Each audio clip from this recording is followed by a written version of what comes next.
Salut à tous et bienvenue dans cet épisode. Aujourd'hui avec Louis, on va vous partager ce qui selon nous est le meilleur outil à comprendre, à maîtriser pour avancer dans son entrepreneuriat. Ce qui est vraiment essentiel pour nous, c'est l'écoute. L'écoute, c'est la base de tout, c'est même la base de vos relations sociales, de votre vie perso, mais si on bascule ça dans le pro, c'est vraiment la base de votre projet pro.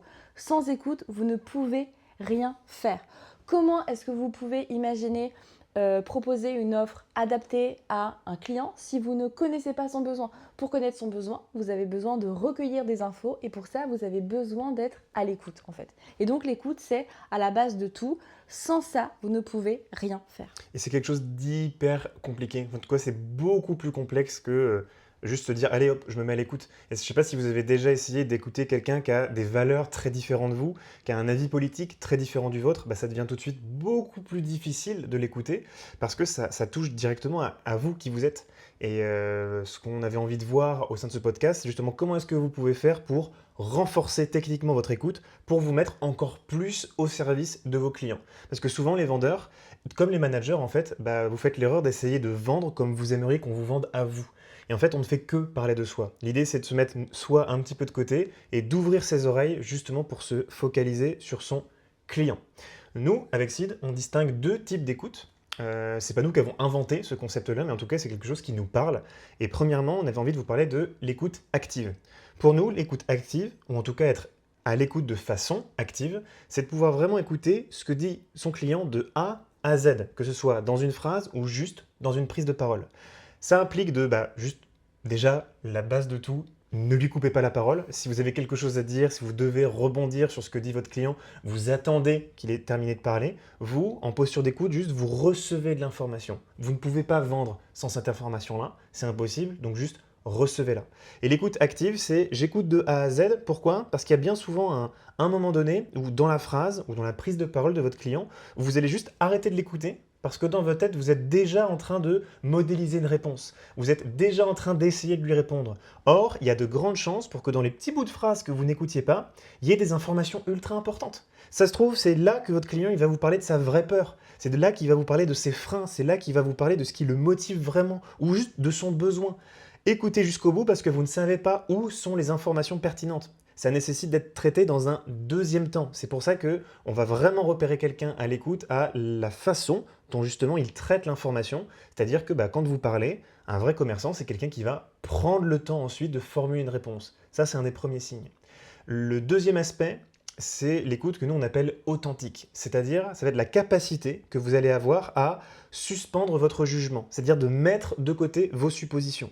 Typiquement, quand vous recevez, en imaginons quelqu'un qui a besoin de, apparemment, perdre du poids, et lorsqu'il s'adresse à vous, il vous dit, bah voilà, moi en ce moment, j'ai beaucoup d'activités à la maison, je bosse beaucoup, et puis j'ai 5 enfants, et déjà juste, il vous a dit 5 enfants, vous arrêtez complètement vous arrêtez de l'écouter, parce que vous êtes déjà en train de vous dire, ok, je vais faire plein de suppositions, 5 enfants, ça veut dire qu'il a sûrement très peu de temps à la maison, il va avoir très peu de temps à consacrer à son activité, donc il va falloir que je m'adapte à un point, 2 points, 3 points, vous avez complètement arrêté de l'écouter et vous faites des suppositions. Ça se trouve, votre client, il a plein de temps, parce que même s'il a 5 enfants, peut-être il y a des gens chez lui qui s'occupent de ses enfants, peut-être que ses enfants, ils sont plus âgés que ce que vous imaginez et qu'en fait, il s'occupe d'eux tout seul. Vous ne savez pas. L'écoute authentique, ça va être votre capacité à vous extraire de votre jugement et arrêter de calquer votre vision du monde, vos interprétations sur vos clients. Et c'est comme ça pour tout, hein. Louis vous donne l'exemple d'une personne qui vous dit qu'elle a 5 enfants, directement vous tissez un lien en mode elle a pas de temps. Mais une personne qui vient vous voir pour faire du sport, par exemple, vous avez votre représentation, votre définition du sport qui est peut-être différente de la définition du sport, de la vision du sport de votre interlocuteur. Donc il faut vraiment partir du principe qu'en fait, vous ne savez pas. Vous êtes bête en fait et vous ne comprenez pas ce que veut dire la personne en face de vous. Faire du sport pour vous, ça veut peut-être dire A et faire du sport pour lui, ça veut peut-être dire B. Et du coup, à tous les instants, vous devez partir du principe que vous ne savez pas.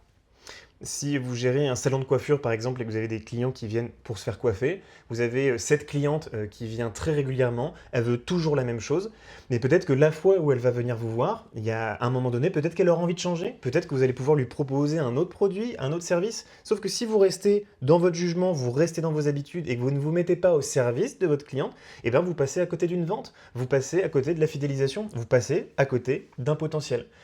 Écoutez ce que votre client a à vous dire. Ils ont des habitudes comme tout le monde, mais peut-être que bah, votre cliente, aujourd'hui, elle vient avec quelque chose de nouveau. Sauf que ça, vous ne pouvez pas le deviner. Il faut surtout pas le deviner. Il faut laisser votre client en parler. Et pour lui laisser en parler, bah, il faut déjà lui laisser de la place. Donc vous, taisez-vous, posez les bonnes questions et écoutez, recevez cette information-là. Maintenant, une fois qu'on en a parlé, il y a une question qui subsiste, qui reste, et comment est-ce qu'on fait? Parce que c'est bien beau de se dire, bah, on est à l'écoute active, on est à l'écoute de façon authentique, mais on ne sait toujours pas comment est-ce qu'on fait. Nous, les conseils qu'on pourrait vous donner, déjà pour renforcer votre écoute active, c'est de laisser des blancs. Laisser des blancs, quand votre client parle, laissez un blanc ensuite. Pourquoi? Parce que ce blanc-là, c'est un temps que vous prenez pour de la réflexion. Vous intériorisez, vous comprenez et vous analysez ce que votre client dit.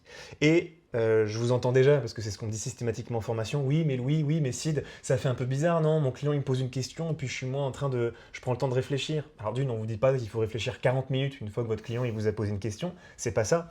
Mais ce que moi, je vous invite à faire, c'est de casser en fait cette croyance.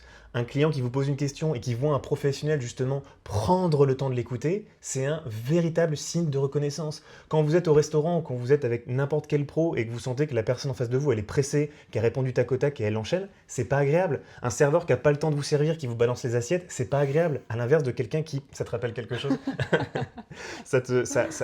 Ça nuit littéralement à l'aspect commercial, ça nuit à cette relation-là.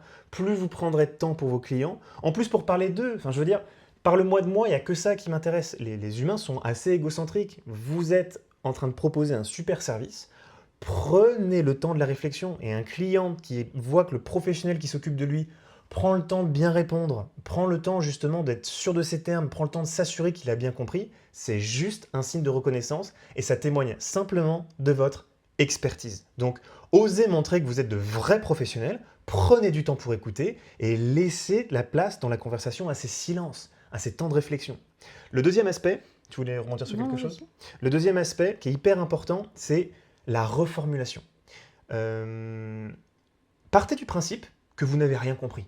Déjà, ça, c'est très simple à avoir en tête. Juste si je me dis, je ne comprends rien, j'ai juste reçu des informations de la part de mon client, reformuler ces infos-là. C'est des phrases toutes simples, hein. Mais bon, si je comprends bien, monsieur le client, madame la cliente, ce que vous êtes en train de me dire, c'est que vous avez besoin de ça. Vos contraintes aujourd'hui, c'est ça. Est-ce que je suis bon? Est-ce que c'est OK? Est-ce que j'ai bien compris? Soit vous avez bien compris, vous avez bien interprété, et là, bah, à part juste passer pour un super professionnel, bah, vous risquez rien d'autre. Soit, au contraire, vous étiez un peu à côté de la plaque, vous n'avez pas suffisamment écouté, pas suffisamment bien compris, et là, votre client, il va pouvoir reformuler. Et là, vous serez juste. Donc, n'hésitez pas à reformuler. Prenez de l'information, restructurez tout ça dans votre tête et assurez-vous auprès de votre client que vous avez bien compris. Rassurez-le, il faut que vous puissiez répondre à ses peurs, il faut que vous puissiez répondre à ses appréhensions. Et tout ça, vous ne pouvez le faire que lorsque vous avez vraiment pris le temps de l'écouter, de reformuler et de vous assurer que vous avez bien compris. Est-ce que tu as quelque chose à ajouter? Non, tu aurais pu faire cet épisode tout seul. Mais c'est parce que c'est quelque chose qui, moi, me touche beaucoup l'écoute. Oui, t'étais si bien lancé. Ouais. Je t'ai laissé, c'est parfait.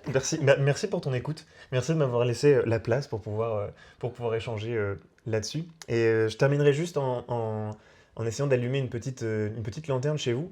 Moi, ça fait 10 ans que j'utilise des outils d'écoute et ça fait 10 ans que j'essaye vraiment de prendre le moins en moins de place possible, que ce soit dans mes relations pro ou même perso, d'essayer de prendre vraiment du recul et d'écouter ce dont les gens en face de moi ont besoin.